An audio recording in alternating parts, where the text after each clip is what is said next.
कल, आज और कल लाल गोयल के संग में आपका बहुत बहुत स्वागत है। यह कार्यक्रम कल, आज और कल लाल गोयल के संग को सीधा प्रसारित किया जा रहा है V4 news, global TV, V4 stream, news गांव से, संवाद सरोकार न्यूज और ऑर्गन डोनेशन इंडिया फाउंडेशन एवं ज्ञान द्वारा। कल, आज और कल लाल गोयल के संग में हमारा उद्देश्य है उन विशिष्ट अतिथियों को बुला के उनसे उनके जीवन यात्रा के बारे में परिचय लेना, जिन्होंने बहुत अपने कार्यकाल में, अपने समय में बहुत ऊंचाइयों को छुआ है। और आज ऐसे ही एक विशिष्ट अतिथि हमारे साथ मौजूद हैं। मैं उनका बहुत बहुत स्वागत और अभिनंदन करता हूं। बहुत बहुत स्वागत है आपका रोटेरियन डॉक्टर राजेंद्र अग्रवाल हमारे कार्यक्रम कल, आज और कल लाल गोयल के संग में। Thank you Lal ji, thank you. Rotarian doctor Rajendra Agrawal Rotary district governor चुने गए हैं और आप 2021-22 के लिए डिस्ट्रिक्ट गवर्नर हैं मुंबई डिस्ट्रिक्ट 3141 में, और आप 1 जुलाई 2021 को अपना चार्ज संभालेंगे। रोटेरियन डॉक्टर राजेंद्र अग्रवाल इससे पहले काफी इंपॉर्टेंट पोस्ट में रह चुके हैं रोटरी की। आप चीफ कोऑर्डिनेटर रहे रोटरी इंटरनेशनल डिस्ट्रिक्ट 3141 में 2016-17 में। आप डिस्ट्रिक्ट सेक्रेटरी रहे 3140 के 2015, 2015, 2016 में। असिस्टेंट गवर्नर रहे रोटरी इंटरनेशनल डिस्ट्रिक्ट 3140 के 2012-2013 में। अध्यक्ष रहे 2005-6 में RCO बॉम्बे क्वीन सिटी के। आप अखिल भारतीय अग्रवाल सम्मेलन मुंबई के 6 वर्ष तक अध्यक्ष रहे हैं और आज आप अखिल भारतीय वाइस प्रेसिडेंट, उपाध्यक्ष हैं अखिल भारतीय अग्रवाल सम्मेलन के। आप हरियाणा भवन मुंबई के ट्रस्टी हैं। आप वैश्य महाविद्यालय भिवानी के भी ट्रस्टी हैं और आप एक पूरी तरह से क्वालिफाइड नेचुरोपैथ हैं। बहुत बहुत स्वागत है एक बार पुनः डॉक्टर राजेंद्र अग्रवाल हमारे शो में। रोटेरियन डॉक्टर राजेंद्र अग्रवाल, आपके बारे में बहुत कुछ लोगों को पता है क्योंकि आपने इतने वर्षों तक समाज सेवा की। आप रोटरी क्लब से बहुत सालों से जुड़े रहे और आज आप ऊंचाइयों पे पहुंच चुके हैं रोटरी क्लब में, और 1 तारीख से आप डिस्ट्रिक्ट गवर्नर बन रहे हैं डिस्ट्रिक्ट 3141 के, जो कि बहुत ही इंपॉर्टेंट डिस्ट्रिक्ट मानी जाती है क्योंकि इसमें पूरा मुंबई, ग्रेटर मुंबई आ जाता है, तो एक बहुत बड़ी बात मानी जाती है। लेकिन कुछ चीज ऐसी हैं जो हमारे दर्शक जरूर जानना चाहेंगे, वो है आपकी पर्सनल लाइफ। पर्सनल लाइफ का मतलब है आप कहाँ पैदा हुए, आपका बचपन कहाँ बीता, आपकी प्रारंभिक शिक्षा कहाँ हुई। तो हम चाहेंगे कि आप हमारे दर्शकों को जरूर बताएं। Rotarian doctor Rajendra Agrawal please. Thank you mister Lal ji. आज आपकी चैनल पे आने का हमारा सौभाग्य है और मैं अपनी लाइफ के बारे में शेयर करता हूं। मेरा जन्म बंबई में ही हुआ। बंबई में मेरे पिताजी ओरिजिनली हरियाणा भिवानी डिस्ट्रिक्ट के हैं और बंबई आ गए थे, तो 1957 में मेरा बंबई में जन्म हुआ और बंबई में हमने हमारा पूरा स्कूलिंग और कॉलेज किया। तो बचपन में हम जो स्कूल में गए थे, एक बहुत ही नामी स्कूल था, Hillgrange high school, Peddar road, Jaslok के सामने। वहाँ हमने हमारी पूरी नर्सरी से लेके 11 क्लास उसमें पढ़े थे और वो स्कूल नामी था और इंडिया के बहुत ही बड़े बड़े इंडस्ट्रियलिस्ट वो स्कूल से हमारे साथ में थे, हमारी क्लास में। उसके बाद में हमारा टेक्सटाइल का बिजनेस था। नहीं अग्रवाल जी, मैं थोड़ा इसी बारे में थोड़ा जानना चाहूंगा। तो जब आप स्कूल में थे तो कोई संस्मरण होगा आपका स्कूल का, टीचर्स का, सहपाठियों का, कुछ संस्मरण बताना चाहेंगे, कोई मेमोरीज बताएंगे इस स्कूल की? मेमोरीज में मैं ये बताना चाहूंगा कि बहुत ही शानदार और एक लेजेंडरी स्कूल था बंबई का। और वो जमाने में जब 1960-70 में स्कूल जाते थे, बंबई में ट्रैफिक ही नहीं था और एक अलग लेवल की शांति थी, मतलब अलग ही दुनिया थी जी। हम जो सोचते हैं कि आज हम लंच के 45 मिनट में भी घर जाके लंच करके वापस आते थे जी। तो एक मतलब वो चीज तो वापस आ ही नहीं सकती है दुनिया में। और जो स्कूल में जो दोस्त मिलते हैं, जो जान पहचान होती है और एक आदमी का डेवलपमेंट होता है, वो एक अलग लेवल में पहुंच जाता है। और आज भी हमारे जो शानदार टीचर थे, जो वो जमाने के टीचर ही अलग थे जी का, वो अभी अभी भी बहुत मुश्किल है, तो आज भी वो टीचर याद आते हैं जो हमको इंग्लिश सिखाते थे या मैथ सिखाते थे या हिंदी सिखाते थे। उसके बाद आपने अपनी प्रारंभिक शिक्षा के बाद आपने हायर एजुकेशन कहाँ ली? हमारा टेक्सटाइल का बिजनेस था, तो मैंने टेक्सटाइल इंजीनियरिंग करी। बम्बई का एक नामी कॉलेज है VJTI, तो VJTI में मैंने 4 साल की टेक्सटाइल इंजीनियरिंग करी और इंजीनियरिंग करके फिर फैमिली बिजनेस ज्वाइन किया। तो VJTI का कोई आपको संस्मरण याद हो कि आप उस वक्त वहां जाते थे, पढ़ते थे, तो किस तरह पढ़ाया जाता था टेक्सटाइल में? क्योंकि उस जमाने में तो मुंबई टेक्सटाइल का एक जमाने में तो मुंबई टेक्सटाइल का गढ़ माना जाता था। तो कुछ उसके बारे में कुछ संस्मरण है आपके जब आप पढ़ा करते थे? नहीं जी, एकदम याद है जी। आज हमारा जो टेक्सटाइल का डिवीजन था, VJTI एक बहुत ही शानदार बिल्डिंग है, मेरे ख्याल से 100-150 साल की बिल्डिंग होगी, इतना बड़ा कॉलेज था। और हमारा जो टेक्सटाइल डिवीजन था, तो वहां पर जो एक एक मशीन के बारे में, टेक्सटाइल डिपार्टमेंट के बारे में जो सीखी थी, और हमने मशीन के ऊपर खुद काम किया था, कैसे प्रोडक्शन होता है, कैसे रुई बनती है, कैसे कपड़ा बनता है, कैसे डाइंग होती है। तो एक अलग एक्सपीरियंस था लाइफ का, वो जो वहां सीखे थे और देखे थे। तो मतलब यादगार है, कभी भूलेंगे नहीं। तो उस वक्त आपका प्रैक्टिकल ट्रेनिंग के लिए किसी इंडस्ट्री में भी आपका अटैचमेंट किया जाता था, या आप कॉलेज में ही आपने पूरी पढ़ाई की? आप नहीं, किसी उसके इन सॉरी जी। उसके बाद में कंपलसरी होता है कि कॉलेज की तरफ से हमको कुछ महीनों के लिए इंटर्नशिप एक बिल में करनी पड़ती है।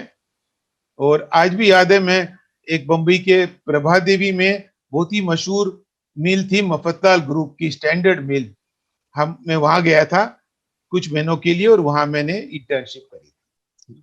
तो वहां का माहौल जब आपने देखा, क्योंकि आपने बताया कि आपके पिताजी का टेक्सटाइल का बिजनेस था, तो वो बिजनेस था वो तो प्राइवेट कंपनी के रूप में चलाते होंगे, और यहाँ आप जो मिल में गए तो ये तो बहुत बड़ी मिल थी, मफतलाल की तो एक बहुत नामी गिरामी मिल थी, उसके तो पूरे भारत में सब जगह काफी शोरूम्स भी थे। तो वहां पे आपको उस माहौल में और अपने यहाँ के जो व्यवसाय था आपका, उसमें कुछ अंतर महसूस हुआ, या कुछ ऐसा लगा कि ये इसमें ये जो टेक्सटाइल का बिजनेस है ये अलग ही बिजनेस है? वो जो मफतलाल की मिल थी, वो तो इतनी बड़ी मिल थी, स्टैंडर्ड मिल की इतनी बड़ी मिल थी कि आज वो एक अलग लेवल था ग्रुप का जी, उसकी तो कोई बात ही नहीं है। और मिल के एक कोने से दूसरे कोने चल जाने में आधा घंटा लग जाए, ऐसी बात थी। तो वो चीज तो हमारा इतना बड़ा काम नहीं था, लेकिन वहां जो जाके एक जमीन के ऊपर वर्कर लोग को देखना, एटमॉस्फेयर देखना, काम करना, एक स्ट्रक्चर ऑफ वर्किंग देखना कि worker level, manager level, management level, तो वो चीज जो सीख के देख के पता लगता है, वो आगे लाइफ में जरूर काम आता है आदमी को एक जमीन पे रखने के लिए। तो आपने जो वहां से अपना तजुर्बा लिया, एक्सपीरियंस लिया स्टैंडर्ड मिल से, उसके बाद आपने क्या अपने पिताजी का बिजनेस ज्वाइन किया, या आपने अपना अलग बिजनेस शुरू किया? नहीं, मैंने मेरे पिताजी का बिजनेस था और फैक्ट्री थी, और हमारी फैक्ट्री थी प्रमोद वुलन मिल्स के नाम पे, तो वहां भी कपड़ा बनता था, तो मैंने जाके वही ज्वाइन किया। मैंने 1979 में कॉलेज पास किया था और इमीडिएटली जाके मैंने फैक्ट्री जाना शुरू किया, बिकॉज जब प्रोडक्शन लाइन से आए हैं, टेक्सटाइल का करके आए हैं, तो जाके फैक्ट्री जाना शुरू किया और वो काम मैंने 1980 से संभाला। तो कहाँ पे थी फैक्ट्री उस वक्त आपकी? ये बम्बई में अंधेरी ईस्ट में थी। जी। अंधेरी ईस्ट में एक चांदीवली रोड करके है, काफी नामी रोड है, तो वहां वहां ये थी। तो वो फैक्ट्री आपकी आज भी चल रही है? नहीं, वो फैक्ट्री बाद में बंद करनी पड़ी, बिकॉज उसके बाद में ही बम्बई में जो टेक्सटाइल स्ट्राइक शुरू हुई थी, जो दत्ता सामंत की, तो उसके अंदर काफी मिल बंद हो गई थी, बर्बाद हो गई थी, कई कारण थे जी। एंड चांस की बात है कि जो फेमस यूनियन लीडर थे दत्ता सामंत, जिन्होंने बंबई की टेक्सटाइल मिल, उनके कारण जो भी बंद हो गई थी, तो हमारी फैक्ट्री जो चांदीवली में थी, दत्ता सामंत का कैरियर चांदीवली रोड से शुरू हुआ था और हमारी फैक्ट्री में भी उसकी यूनियन थी। तो आपकी फैक्ट्री को भी उसकी वजह से काफी असर पड़ा उस स्ट्राइक से? बस बहुत असर पड़ा और बहुत डिफिकल्ट था वो एटमॉस्फेयर में काम करना, बहुत बहुत डिफिकल्ट था। तो कितनी कितनी दिक्कतें आई जब आपकी फैक्ट्री बंद हुई? तो जो आपके यहाँ कर्मचारी थे, उन्हें उन्हें हटाने में, उनका सेटलमेंट करने में, और जो माल आपको देना था या माल आपका बना हुआ था, उसमें भी काफी दिक्कतें आई होंगी उस वक्त आप? काफी काफी आई, लेकिन क्या होता है जी, वो एटमॉस्फेयर में आदमी काम कर नहीं सकता, इंसान को भी शांति चाहिए। तो मेरे को आज भी याद आता है, हमने वो बंद करके हम भी यहाँ से गुजरात शिफ्ट करी थी। तो आप लोग गुजरात चले गए थे? वो फैक्ट्री गुजरात चली गई थी। अच्छा, तो अभी गुजरात में वो फैक्ट्री चल रही है आपकी? नहीं, वो भी फिर बाद में बंद करनी पड़ी, वहां भी चल गई। वो 1990 की बात थी, आज 30-35 साल हो गए। तो उसके बाद में फिर हमने एक न्यू बम्बई में, जो बम्बई के आउटस्कर्ट्स में एक अच्छा इंडस्ट्रियल एरिया डेवलप हो रहा था, हमने वहां पे भी एक नई फैक्ट्री चालू करी जो आज भी चल रही है। तो उस फैक्ट्री में आप क्या बना रहे हैं? वो फैक्ट्री में हमारा एक दूसरा बिजनेस डेवलप हुआ था कि निटिंग, डाइंग और टी शर्ट बनाना। वो एक दूसरा हमारी कंपनी है सुदीति इंडस्ट्रीज, उसके अंडर में बन रहा है, आज भी चल रही है और अच्छी चल रही है। आप जो हैं, आपके प्रोफाइल में आया कि आप नेचुरोपैथ हैं, तो आपको, जब आप इतना अच्छा बिजनेस संभाल रहे थे, आप फुल्ली क्वालिफाइड इंजीनियर थे, टेक्सटाइल इंजीनियर थे, तो ये नेचुरोपैथ को में जाने का आपने कैसे सोचा, और ये क्या होता है, या थोड़ा सा इसके बारे में बताएंगे? नेचुरोपैथी जैसे सबकी एक हॉबी होती है और पैशन होता है, तो आप अपने आप वहां अट्रैक्ट हो जाते हो। तो नेचुरोपैथी एक जो झाड़ फूल पौधा से आदमी जब एक अट्रैक्शन होता है, तो ऑटोमेटिकली मन करता है कि वो चीज में कुछ स्टडी करो, कुछ सोचो, कुछ समझो, कुछ बात करो। तो आज मेरे को बचपन से, मेरे को आज भी याद है, 1965 से मेरे को नेचर का शौक हुआ था और वो शौक आगे बढ़ते बढ़ते मैंने 1985 में और नेचर में जुड़ गया। और आप मानोगे, मैंने कई साल तक बोनसाई सीखा। बोनसाई करते करते फिर मैंने ये आया कि नेचुरोपैथी की मेरे को क्लास ज्वाइन करनी है। मैंने तो 3 साल का कोर्स ज्वाइन करके नेचुरोपैथी सीखी। और आपने जो पूछा तो नेचुरोपैथी क्या उस होती है, जी, तो नेचुरोपैथी ऐसी है कि कोई भी बीमारी नेचुरोपैथी से ठीक हो सकती है। और नेचुरोपैथी में आदमी के जड़ से बीमारी निकाली जाती है और एलोपैथी में सिम्टम रिलीफ होता है। तो अभी आपने कहा कि जड़ से बीमारी निकाली जाती है, तो कोरोना या कोविड की बीमारी भी नेचुरोपैथी से सही हो जाती है? मैंने जब ये नेचुरोपैथी सीखी थी, सीखने के बाद में मैंने एक चीज वो टाइम स्टडी करी थी जो आज भी कोरोना के में काम आ रही है। मैंने एक स्टडी करी थी कि दुनिया में क्या क्या तकलीफ है, और मैंने एक आर्टिकल पढ़ा था, the second biggest reason of absenteeism in the world is cold cough and fever. तो ये जो 3 सिम्टम है कोल्ड कफ फीवर के, मैंने उसके ऊपर एक नेचुरल हर्बल चाय डेवलप करी फ्रॉम किचन आइटम।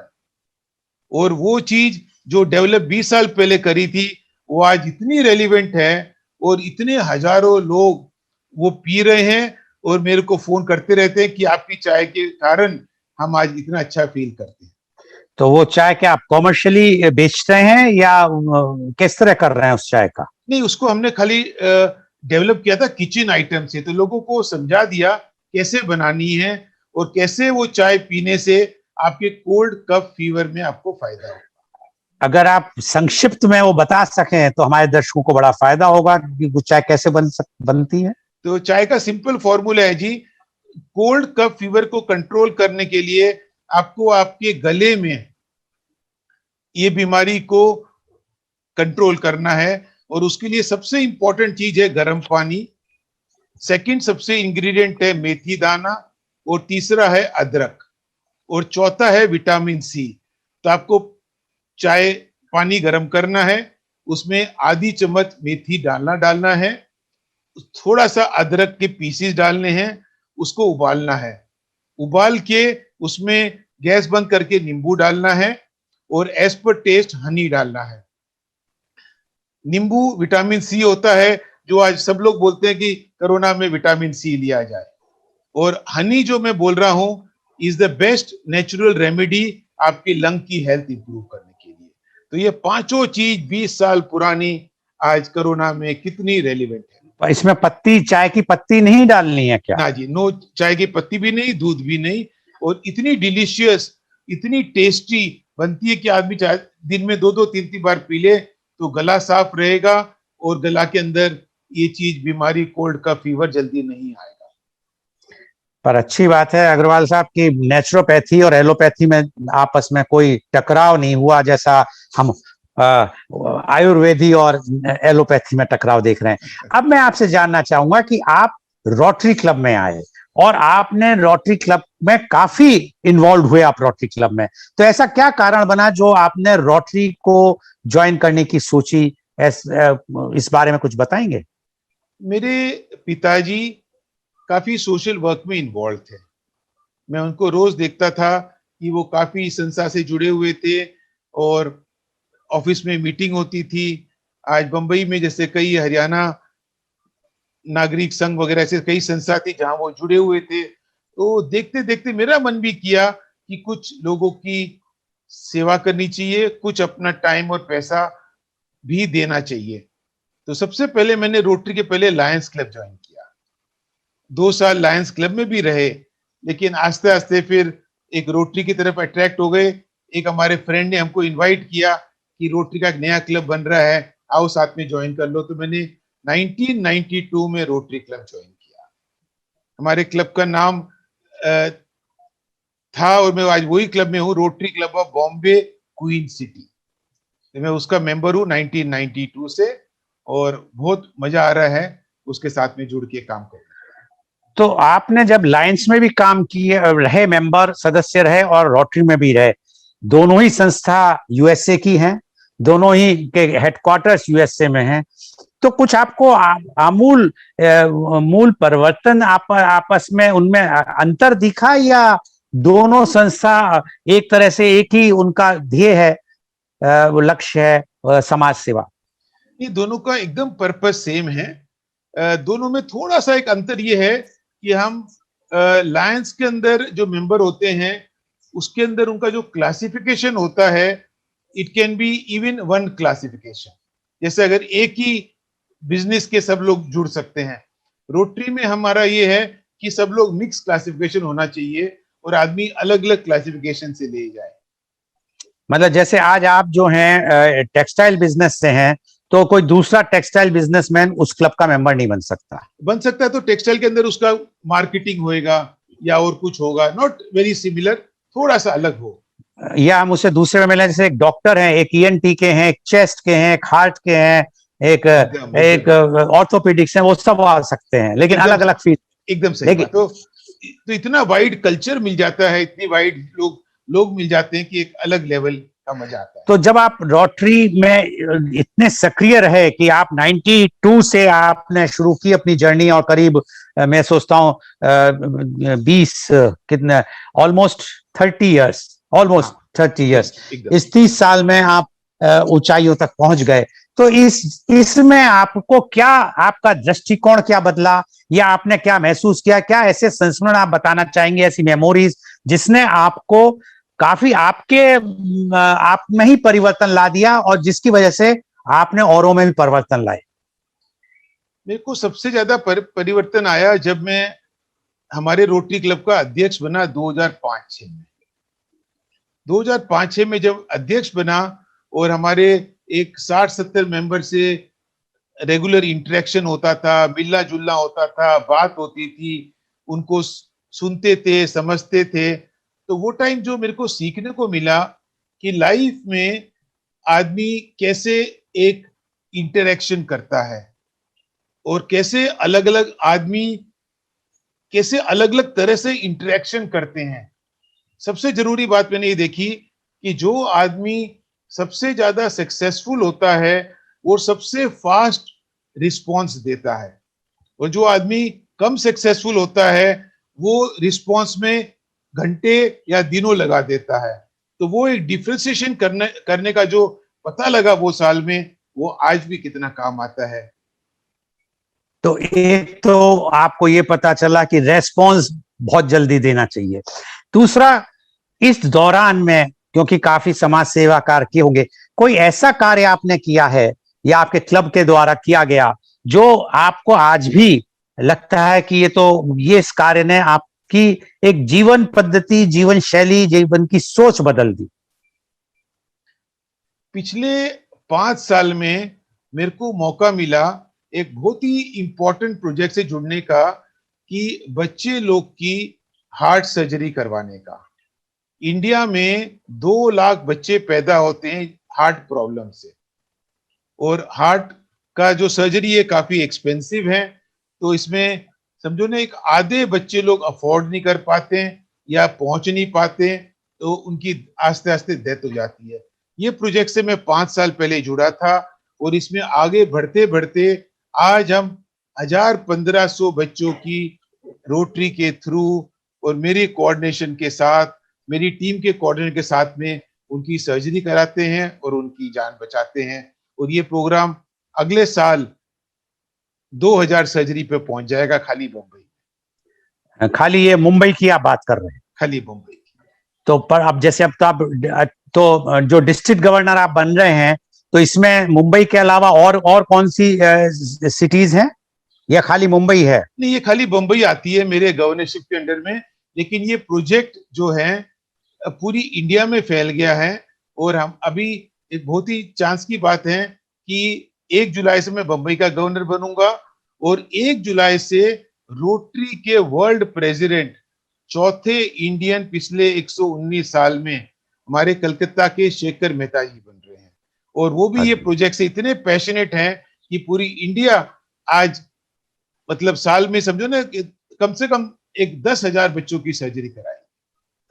नहीं, रोटरी क्लब अगर कह रहा है और आप रोटरी क्लब की ओर से कह रहे हैं, तो इस बात को इसलिए माना जा सकता है कि जब ये पल्स पोलियो प्रोग्राम शुरू हुआ था और जब रोटरी ने इसका अभियान उठाया था, तो किसी ने कल्पना भी नहीं की थी कि इंडिया से इतनी जल्दी पोलियो इरेडिकेट हो जाएगा। और उसमें आज भी रिकॉर्ड है। अगर आज भी ये कोई गूगल सर्च करता है तो उसमें रोटरी का नाम जरूर आता है। तो उसका भी कुछ आपको तजुर्बा है? क्योंकि पल्स पोलियो जो इरेडिकेट हुआ, जो खत्म हुआ इंडिया में, वो 2011 के बाद से कोई केस ऑफिशियली नहीं आया या नहीं पाया गया। तो आप जैसे आप बता रहे हैं कि आप तो 1992 से या कब से आप जुड़ गए थे रोटरी क्लब से, तो उस दौरान आपने भी पल्स पोलियो वाले कार्य में कुछ सहयोग किया था? इंडिया के हर क्लब पल्स पोलियो में कार्य करते थे और कर रहे हैं आज भी, क्योंकि जो कि वापस नहीं आए। तो आज हर क्लब को ये दिया जाता है कि साल में 4 दिन होते हैं पोलियो के, वो दिन हर क्लब उसमें पार्टिसिपेट करता है, बीएमसी के साथ में कैंप में जाता है और बच्चों को ढूंढ ढूंढ के उनको पोलियो के ड्रॉप देता है। तो मैं कई बार गया हूं और आज भी जाते रहते हैं। तो क्या आपका उसमें जब आप जाते हैं और ढूंढ ढूंढ के बच्चों को, क्योंकि वो बच्चे वो हैं जो जाके किसी हॉस्टल में जिनकी डिलीवरी नहीं हुई है या जो अफोर्ड नहीं कर सकते, तो क्या तजुर्बा होता है, क्या एक्सपीरियंस होता है उन जगह जाना? जो क्योंकि मुंबई में तो चॉल्स वगैरह काफी हैं, तो वहां भी आपको जाने का मौका मिलता होगा इसमें हाँ, ये मिशन में। पूरी बम्बई में सब सेंटर बन जाते हैं, समझो ना, हर एरिया में 1-2 सेंटर रहते हैं। तो जाके एक अलग एक्सपीरियंस होता है कि आज एक रोड साइड का हॉकर अपने बच्चा को लेके बैठा है, वो भी पोलियो ड्रॉप ले रहा है। एक हॉकर हो या कोई दुकान वाला हो या स्लम में रहने वाले, सब लोग आते हैं क्योंकि ये काफी पब्लिसाइज होता है और लोग अपने अपने बच्चे लेके उस सेंटर पे आते हैं और हम एज अ रोटेरियन उनके मुंह में ड्रॉप डालते हैं। तो वो एक्सपीरियंस सबने मेहनत करी है, जब जाके वो सक्सेस हुआ है, इंडिया से पोलियो खत्म हो गया है। तो जो आप इतना ये सब काम कर रहे हैं, इसके लिए धन की भी काफी आवश्यकता होती होगी, तो क्या ये धन सिर्फ आप लोग ही देते हैं या आप समाज से भी इकट्ठा करते हैं? मेरा ये धन के बारे में कहना है कि दुनिया में 3 तरह के लोग होते हैं। एक होते हैं धन देने वाले जिनके पास टाइम कम होता है, दूसरे होते हैं काम करने वाले पास जिनके पास धन कम होता है, और बीच में होते हैं हमारे जैसे रोटेरियंस जो थोड़ा पैसे भी देते हैं और ज्यादा टाइम देते हैं। तो आपके हिसाब से रोटेरियंस जो हैं उन पे धन भी है और समय भी है, और इसलिए वो दोनों चीजों को देके ये कार्य करते हैं। तो जब आपने पल्स के लिए रोटरी ने इतना काम किया, क्या कोई आपका प्लान है आज, क्योंकि पूरा देश, हालांकि पूरा वर्ल्ड ही, लेकिन देश हमारा समस्या से जूझ रहा है कोविड की, और कोविड में भी जो सबसे बड़ी प्रॉब्लम आ रही है वैक्सीन की, और वैक्सीन में प्रॉब्लम अब जो आ रही है कि आज वैक्सीन लगाने की हेजिस्टेंसी हो रही है, कई तबके के लोग नहीं चाहते कि उन्हें वैक्सीन लगे। काफी इस तरह की भ्रांतियां फैली हुई हैं समाज में कि लोग बाग वैक्सीन से दूर जा रहे हैं, और कई चीज नेगेटिव रिपोर्ट आती है। जैसे अभी कल ही रिपोर्ट आई आज, हालांकि उसका खंडन आ गया कि वो काफ के उस सीरम से वैक्सीन बनाई जा रही है। तो इस तरह आपका कोई प्लान है, आप जब गवर्नर बनेंगे, कि कुछ वैक्सीन के लिए, कोविड वैक्सीन के लिए भी अभियान चलाने का प्लान सोचा है क्या आपने? ऑलरेडी ये प्लान सोच लिया है और शुरू भी हो गया है, और बंबई में काफी रोटरी क्लब के मेंबर इसमें ऑलरेडी लग गए हैं। कुछ लोग अपनी बिल्डिंग्स में कैंप अरेंज कर रहे हैं, कुछ लोग मेंबर्स को फोन कर करके कि वैक्सीन लेना कितना जरूरी है कन्विंस कर रहे हैं, उनके घर के मेंबर्स को, उनके स्टाफ के मेंबर्स को। और अभी तो नेक्स्ट लेवल ये शुरू हो गया है कि हम रोटेरियन हमारे CSR फंड से पैसा इकट्ठा करेंगे, स्पेशल कैंप्स अरेंज करेंगे, और गवर्नमेंट के साथ मिलके स्पेशली जो दूर एरिया है जहां गवर्नमेंट भी जल्दी नहीं पहुंच पाएगी, हम वहां पहुंच के वैक्सीन करवाएंगे, जो कि मैक्सिमम लोग जल्दी से जल्दी सुरक्षित हो जाए। ये तो बहुत बड़ा कार्य करने का आप लोग बीड़ा उठा रहे हैं, और मैं सोचता हूं कि अगर आज रोटरी क्लब, जिसकी क्रेडिबिलिटी है, जिसका एक पहले का एक पहचान बनी हुई है पल्स पोलियो के लिए, और जो उसके लिए जाना जाता है, अगर वो आज अगर कोरोना और कोविड के हमारी वैक्सीन में शामिल हो जाएगा इस अभियान में सरकार के संग, तो सरकार के अलावा जो सहयोग आप लोग देंगे सरकार को, उससे जो जनता को इसका फायदा होगा और देश को फायदा होगा, वो एक बहुत ही ज्यादा अतुलनीय होगा। अब चलते चलते आपसे आप क्या संदेश देना चाहेंगे युवा पीढ़ी को? बल्कि आप तो एक, मैं कहूंगा कि आप तो सभी को संदेश दे सकते हैं, क्योंकि आपका जो आपने अपनी जीवन जिस तरह वो किया है, आपकी यात्रा हुई है कि एक तरह से आपने समाज को अपने को अर्पित किया हुआ है, तो क्या संदेश है आपका? मेरा दुनिया से ये संदेश है, यूथ से ये संदेश है कि आज लाइफ का पर्पस क्या है, इसके ऊपर आप विचार करें। लाइफ का पर्पस कोई खाना पीना और खाली कमाना नहीं है। लाइफ का पर्पस है खुद के लिए एक सेटिस्फैक्शन पैदा करना, खुद के लिए एक हैप्पीनेस पैदा करना, हैप्पीनेस महसूस करना। और ये जो चीज है ये खाली महसूस होती है जब आप एक खुद सोशल वर्क में जुड़ते हैं, प्रैक्टिकली काम करते हैं, महसूस करते हैं, देखते हैं। तो ये है कि इसके लिए सब लोग एक ग्राउंड वर्क पे, एक सोशल वर्क से जुड़े, और जब आप जुड़ोगे और आपको जो खुशी होगी तो आप जिंदगी भर आपको जो उसका स्वाद आएगा, आपका मन करेगा कि आप इसमें और ज्यादा से ज्यादा टाइम दो। और दूसरा मेरा संदेश ये रहेगा कि जो दुनिया में कोविड आया है, क्योंकि अपने नेचर को बर्बाद कर रहे हैं, शुद्ध हवा को पोल्यूट कर दिया है, शुद्ध पानी को पोल्यूट कर दिया है, तो इसका ध्यान रखें और जल्दी से जल्दी ये भी करें कि नेचर को कैसे इंप्रूव करें, नहीं तो आज सबके लिए मुश्किल हो गई है और होती रहेगी। ओके, बहुत बहुत बहुत बहुत धन्यवाद रोटेरियन डॉक्टर राजेंद्र अग्रवाल आपका, कि आप हमारे कार्यक्रम कल आज और कल लाल गोयल के संग में आए, हमारे से जुड़े, और आपने इतनी अच्छी अच्छी बातें अपने बारे में, अपने जीवन के बारे में और रोटरी क्लब और समाज सेवा के बारे में बताई। मैं सोचता हूं आज का कार्यक्रम काफी अविस्मरणीय रहेगा, उन लोगों को जो बहुत कुछ करना चाहते हैं लेकिन थोड़ा सा दिशाहीन है, तो आपने जो दिशा दी है उसका सब बहुत फायदा उठाएंगे। और आज का कार्यक्रम कल, आज और कल लाल गोयल के संग का सीधा प्रसारण V4 news global TV, V4 stream, news गांव से, संवाद सारोकार न्यूज के अलावा फेसबुक और यूट्यूब पे भी किया गया। And our endeavour is to bring to you everyday new topic in our morning program session, that is media conference with Lal Goyal at 10:30 a.m. And tomorrow our topic is loneliness. And our panelists are Dr. Rajiv Anand, Senior Psychiatrist and Marriage Counselor, Mumbai; Miss Ravita Dhupia, Homemaker, Saputara, Nashik; Miss Crispy Maheshwari, Founder from the Expert's Mouth, New Delhi; Dr. Sakshi Gupta, MBBS MD, Dermatology, Consultant Dermatologist, Sakshi Skin and Laser Clinic, Jaipur. So please tune in tomorrow for media conference with Lal Goyal at 10:30 a.m. बहुत बहुत धन्यवाद Rotarian doctor Rajendra Agarwal कि आप हमारे संग जुड़े और आपने इतनी इतनी अच्छी बातें बताई। बहुत बहुत धन्यवाद।